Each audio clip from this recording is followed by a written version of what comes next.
நீ வேளாங்கண்ணி போயிருக்கியா? நீ முதல்ல பூண்டிக்கு போயிருக்கியா? நீ வில்லியனூர் போயிருக்கியா? நீ பூமனூர் போயிருக்கியா? ஐயோ எனக்கு சென்னை இருக்கு. என்ன புதிய விளையாட்டா இருக்கு?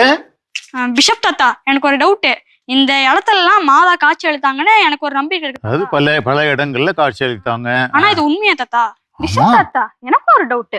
மாதா ஏன் காட்சி கொடுக்கணும்? ஏன் காட்சி கொடுக்கணும்? அன்னை மரியாள் இயேசுவோடு முதல்ல இயேசுவை கருவில சுமந்த காலத்துல, குழந்தையா சுமந்த காலத்துல, சிறுவனாக அவரை வழிநடத்த காலத்துல, பிறகு அவர் புதுமையெல்லாம் செஞ்சு சிலுவை போன காலத்துல எல்லாம் எங்க இருந்தாங்க? இயேசுவோட இருந்தாங்க. அவருடைய பணியே இவங்க துணை செஞ்சுட்டே இருந்தாங்க. அவர் என்னென்ன செஞ்சாரோ அப்பெல்லாம் கூட இருந்தாங்க.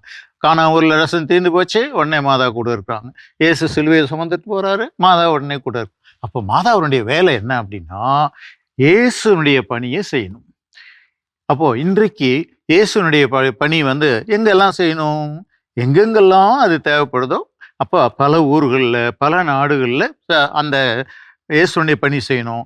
அப்போ அந்த இயேசுனுடைய பணி செய்யறதுக்காக தான் மாதா காட்சி கொடுக்குறாங்க. உதாரணமா பாத்திமா காட்சி கொடுக்கும்போது அங்கே அந்த இடத்துல தோன்றி அந்த காலத்துக்கு உங்களுக்கு தேவையான செய்தி மனம் திரும்புங்கள். அப்போ கம்யூனிசம் ரஷ்யாவில் ரொம்ப பெருசாக இருந்துச்சு.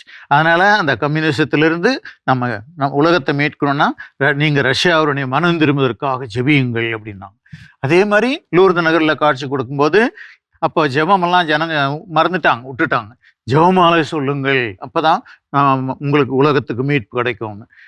எங்க இயேசுனுடைய பணி நற்செய்தி அறிவிக்கப்பட வேண்டுமோ, எங்க மற்றவங்களுக்கு நன்மை தேவைப்படுதோ, எங்க தவறுகள் திருத்தப்பட வேண்டுமோ அந்த இடத்துல எல்லாம் மாதா காட்சி கொடுத்தாங்க.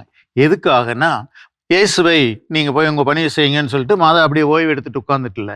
இயேசு பணி செய்யற இடத்துல எல்லாம், நற்செய்தி அறிவிக்கப்படுகின்ற இடங்களிலெல்லாம் மாதாவும் இன்றைக்கும் சில இடத்துல நம்ம கண்ணுக்கு தெரியாத மாதிரி நம்மளோட இருக்காங்க, சில இடத்துல பப்ளிக்கா காட்சி கொடுத்து மக்களோட பேசி செய்யறாங்க. அதனால இன்றைக்கும் அன்னை மரியாள் என்ன பண்ணிட்டு இருக்காங்க? இயேசுவனுடைய சீடராக இயேசுவனுடைய வேலை செஞ்சிட்டு இருக்காங்க. நாமும் அன்னையை பின்பற்றி இயேசுவின் சீடரா வாழணும். முயற்சி செய்வோமா? செய்வோம் தாத்தா.